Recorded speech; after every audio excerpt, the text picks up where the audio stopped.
अच्छा जी, बिस्मिल्लाहिर्रहमानिर्रहीम। रब्बि इश्रह ली सदरी वयस्सिर ली अमरी वाहलुल उक़दतम मिन लिसानी यफ़क़हू क़ौली। IS-1 ऑब्वियसली साइलोज़ में एग्ज़ामिनर नहीं पूछता, वो IS-1 को कंपनीज़ एक्ट के साथ मिला के पूछता है।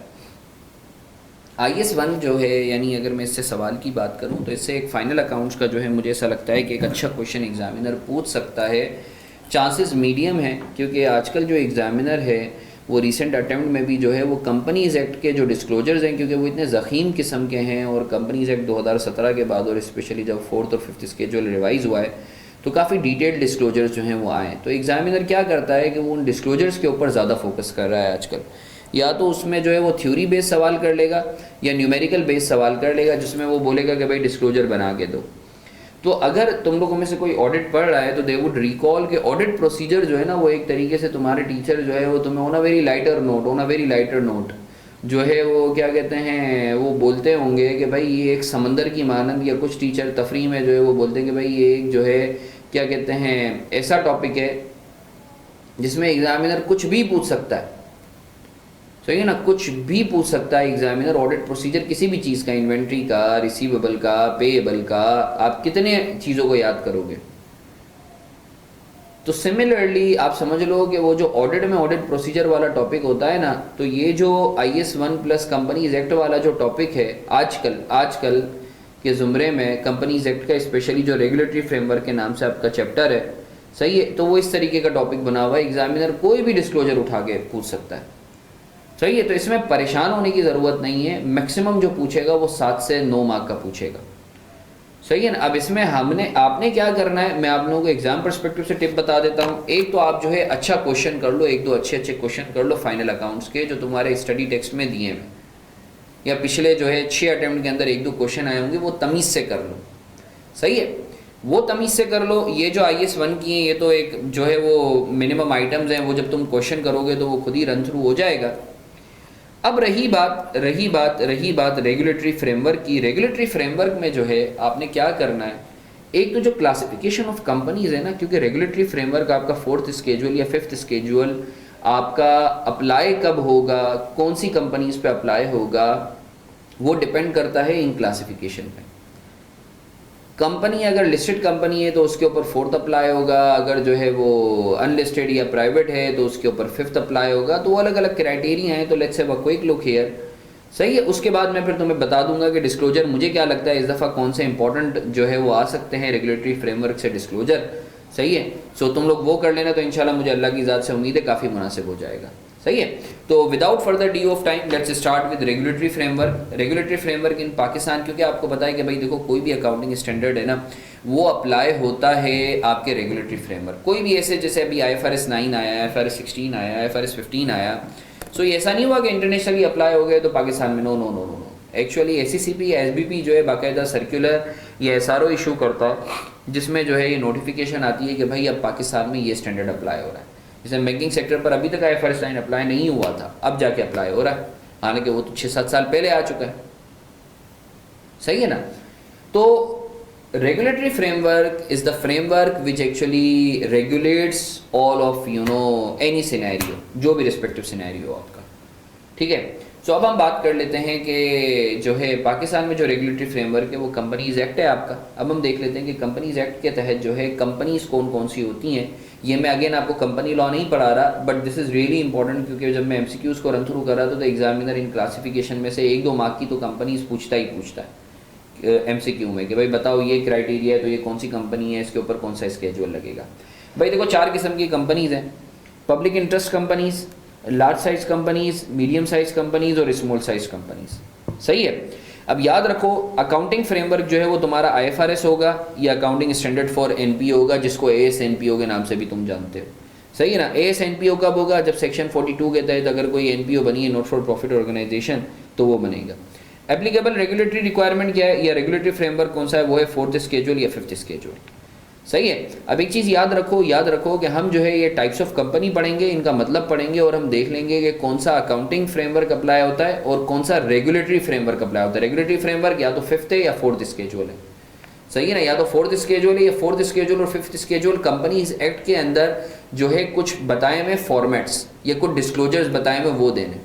अकाउंटिंग फ्रेमवर्क कौन सा है, वो आपका IFRS या IAS है, या आपका जो है AFRS है, या आपका AS&PO। सही है। अच्छा, ये कुछ अहम बातें जो आपने याद रखनी है। The classification of a company shall be based on previous years audited financial statements. Current year नहीं, करंट ईयर तो अभी तक पब्लिश ही नहीं हुए, पिछले साल के जो ऑडिटेड फाइनेंशियल थे उसकी बेसिस पर क्लासिफिकेशन डिसाइड होगी। ये एग्जामिनर का फेवरेट सवाल है। सही है, MCQ में भी पूछा है 1-2 दफ़ा। The classification of a company can be change where it does not fall under the previous criteria for 2 consecutive years. अगर 2 सालों तक किसी क्राइटेरिया में नहीं फॉल करा तो ऑब्वियसली उस क्राइटेरिया से निकल जाएगा। The number of employees means the average number of persons employed by a company and that financial year calculated on monthly basis. सही है। इसका क्या मतलब है, अभी जब हम एग्जाम्पल आगे क्लासिफिकेशन पढ़ेंगे सो मैं तुम लोगों को ये चीज़ बताऊंगा। सो इसको MCQ के पर्सपेक्टिव से देखना है, थ्योरी नहीं आएगी इसमें से, होगा तो MCQ पूछ लेगा एग्जामिनर। सही है, तो इसको एक दफ़ा तमीज़ से देख लेना। पब्लिक इंटरेस्ट कंपनीज कौन सी होती हैं? पब्लिक इंटरेस्ट कंपनीज में लिस्टेड कंपनीज आती हैं, उनको फुल फ्लेज IFRS फॉलो करना है, अकाउंटिंग फ्रेमवर्क, और कौन सा स्केड्यूल कंपनीज एक्ट का होगा, 4th स्केड्यूल फॉलो करना है। याद रखना, लिस्टेड कंपनीज के ऊपर फुल फ्लेज IFRS अप्लाई होता है, और फोर्थ स्केड्यूल क्या है, इसमें कुछ डिस्क्लोजर्स हैं, एक्स्ट्रा डिस्क्लोजर जो आपने देने। सही है। 5th स्केड्यूल भी एक डिस्क्लोजर बेस्ड का रेगुलेटरी फ्रेमवर्क है, बट वो लिस्टेड कंपनीज पर नहीं होता, वो दूसरी कंपनीज पर होता है। नॉन लिस्टेड कंपनीज कौन सी होती हैं? पब्लिक सेक्टर कंपनी जो लिस्टेड कंपनीज नहीं होती, पब्लिक यूटिलिटी और सिमिलर कंपनी जैसे के इलेक्ट्रिक हो गया, holding assets in a fiduciary capacity for a broad group of outsiders such as banks, insurance company जो बैंक्स वगैरह हैं वो सारी ये नॉन लिस्टेड कंपनी में आ जाती हैं।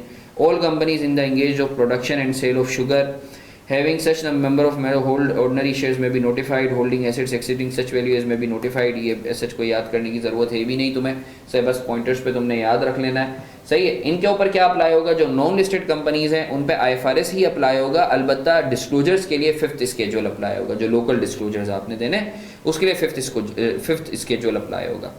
अच्छा जी, लार्ज साइज कंपनीज कौन सी हैं? लार्ज साइज कंपनीज कौन सी हैं भाई? वो नॉन लिस्टेड कंपनीज हैं भाई। अगर लिस्टेड होगी ना तो फिर लार्ज, SME, मीडियम साइज, उनका फैक्टर इग्नोर हो जाता है।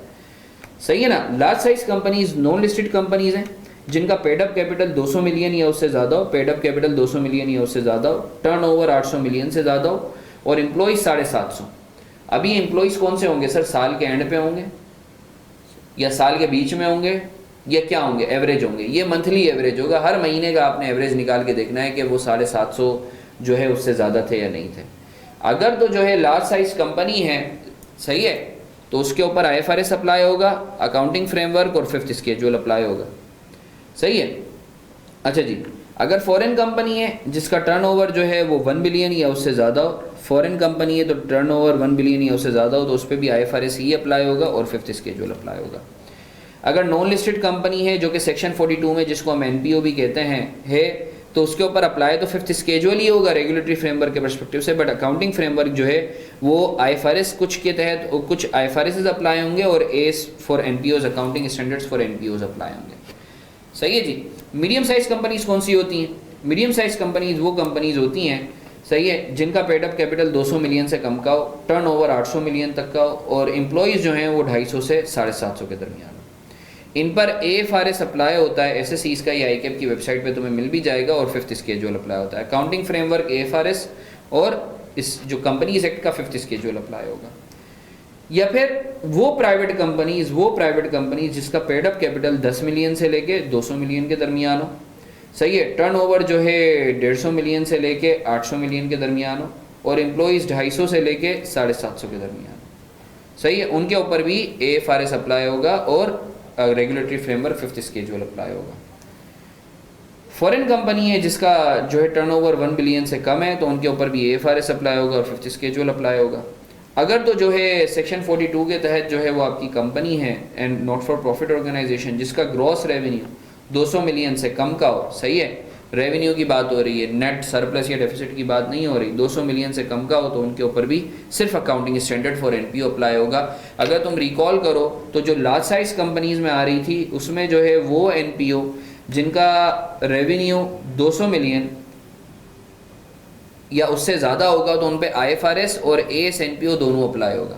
बट मीडियम साइज कंपनीज जो हैं, जो NPO हैं, उनके ऊपर सिर्फ और सिर्फ accounting standard for NPO apply होगा plus 5th schedule. Small size companies जो है private company having a paid up capital of 10 million, सही है, पेड अप कैपिटल 10 मिलियन का है, टर्नओवर 150 मिलियन या उससे कम का है, या एम्प्लॉइज 250 मिलियन से कम के हैं, सही है। अगर तो जो है ये तीनों बातें हैं तो ये स्मॉल साइज कंपनी कहलाएगी। Applicable accounting framework revised FRS for एसएससीज आए हुए, सही है। ऊपर जो था, सही है, ये रिवाइज्ड एफआरएस फॉर एसएससीज ही था, इधर भी रिवाइज्ड एफआरएस फॉर एसएससीज हैं, और 5th स्केड्यूल अप्लाई होगा। तो आपने ये जो है फिगर्स को सिर्फ एमसीक्यू के पर्सपेक्टिव से आपने याद रखना है, क्योंकि एग्जामिनर इसमें खेल सकता है और पूछ सकता है कि कौन सा अकाउंटिंग फ्रेमवर्क अप्लाई होगा या कौन सा रेगुलेटरी फ्रेमवर्क अप्लाई होगा। अब हम जो है एक दफ़ा क्विकली मैं चाहूँगा कि स्टडी टेक्स्ट से तुम लोगों को ज़रा रन थ्रू करवाऊँ, क्योंकि एग्जामिनर कुछ नहीं करता, वो उठा के स्ट्रेट स्टडी टेक्स्ट से जो है ना वो तुमसे पूछ लेगा भाई बताओ इसका या तो डिस्क्लोजर के हवाले से बता दो या इसके डिस्क्लोजर बना के बता दो। तो मैं एक दफ़ा इसको ओपन कर लेता हूँ और मेरे हिसाब से जो है वो इस दफ़ा क्या इंपॉर्टेंट है मैं वो भी बता देता हूँ डिस्क्लोजर में। वैसे तो जो है आपने सारी चीज़ों को तमीज़ से पढ़ के जाना है, बट एक हंच होता है तो वो मैं आप लोगों को एक प्रोफेशनल हंच की बेसिस पर जो है मैं आप लोगों से अर्ज़ कर देता हूँ कि आपने जो है किस तरीके से लेकर चलना है।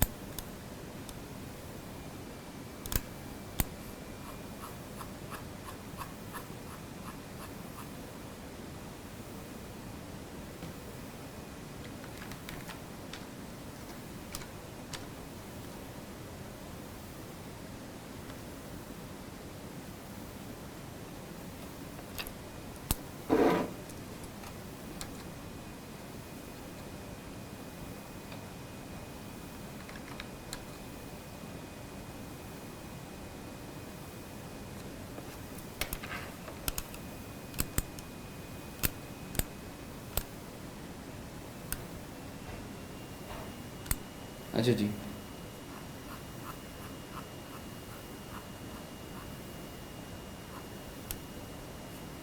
पेज नंबर था आई बिलीव 577।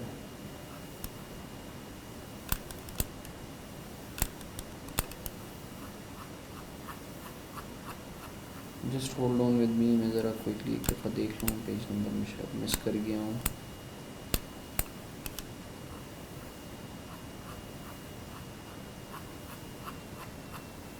रेगुलेटरी फ्रेम होता है 507, ओके।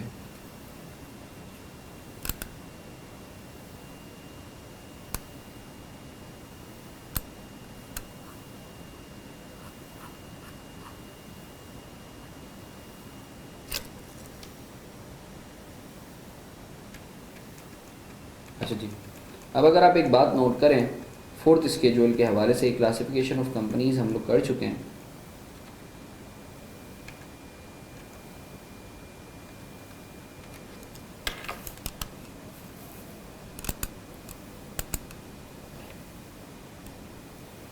ये कुछ जनरल रिक्वायरमेंट्स हैं, सही है, 4th स्केड्यूल के हवाले से ये पढ़ लो। The disclosure requirements is provided in 4th and 5th are in addition to disclosure requirements prescribe by IFRS, सही है। तो आपने जो है ये जहाँ जहाँ एप्लीकेबल हो आपने ये डिस्क्लोजर्स देने हैं। अब अगर आप देखोगे तो मैं इसको रन थ्रू सिर्फ आपको करवा देता हूँ। जैसे एग्जाम ये स्टडी टेक्स्ट के अंदर आपको बताया हुआ है डिस्क्लोजर क्या और उसकी बाकायदा इलस्ट्रेशन दी हुई है, सही है। जनरल इन्फॉर्मेशन के हवाले से बताया भाई आपने ये इन्फॉर्मेशन देनी है और इधर इलस्ट्रेशन दी हुई है, सही है। इसी तरीके से जो है अगर आप देखोगे पीपीई के सब नोट के हवाले से कि पीपीई में क्या दिया जाएगा, सो ये जिस तरीके से इसने बुलेट दिया हुआ है और उसके बाद बाकायदा जो है इलस्ट्रेशन दी हुई है पीपीई के हवाले से, सही है। इसी तरीके से प्रोडक्शन कैपेसिटी के हवाले से disclosure, number of person is on the in average number of employees, ये भी बताना है आपने किस तरीके से बताना है, ये जो है डिस्क्लोजर बताया हुआ है।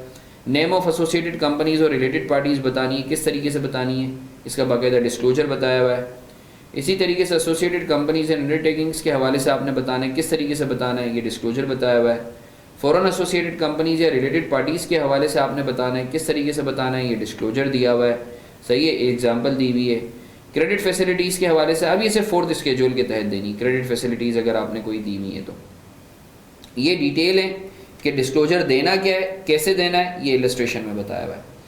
तो ये एक दफ़ा इसको पढ़ ज़रूर लेना, तमीज़ से पढ़ ज़रूर लेना, ठीक है। Utilisation of proceeds from public offering, सही है, इसका भी डिस्क्लोजर जाएगा, सही है। अगर आपको इसको थ्योरी के पर्सपेक्टिव से पढ़ना है, सही है, अगर चाहो ना मैं तुम्हारी जगह होता तो मैं इसको जो है क्या करता, मैं इसको उर्दू में याद करता और डिस्क्लोजर को एक दफ़ा खुद से लिख लेता, सही है, एक दफ़ा लिख लेता अपने पार्ट पे। तो ये मैक्सिमम 1 घंटे का काम होता, मेरे 7 से 10 मार्क्स जो है ना वो जो है आराम से मेरे पक्के हो जाते हैं। इसी तरीके से loans, advances and investments in foreign companies, ये डिस्क्लोजर देना है, सही है। और ये इसका इसने एग्जाम्पल दे दिया। इसी तरीके से ये फॉरेन ट्रेड डेट्स के हवाले से शरिया कंप्लायंस, सही है। अब मुझे पर्सनली ऐसा लगता है, मुझे जैसे फिक्स एसेट्स के हवाले से ये लास्ट टाइम पूछा एग्जामिनर ने, ठीक है, तो ये यहीं से ही अगर तुम देखोगे ना तो पूरा यहीं से ही छापा हुआ है, सही है, इसका डिस्क्लोजर है। मुझे पर्सनली ऐसा लगता है, इस दफ़ा मुझे ऐसा लगता है कि एग्जामिनर जो है करंट एसेट्स के हवाले से पूछ सकता है, शेयर कैपिटल रिजर्व के हवाले से पूछ चुका है ऑलरेडी, पूरा डिस्क्लोजर बनवाया था।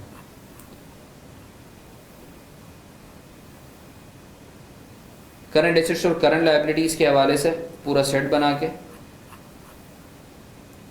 और मुझे ऐसा लगता है कि ये वाला जो एरिया है एक डिस्क्लोजर था एग्जीक्यूटिव्स का,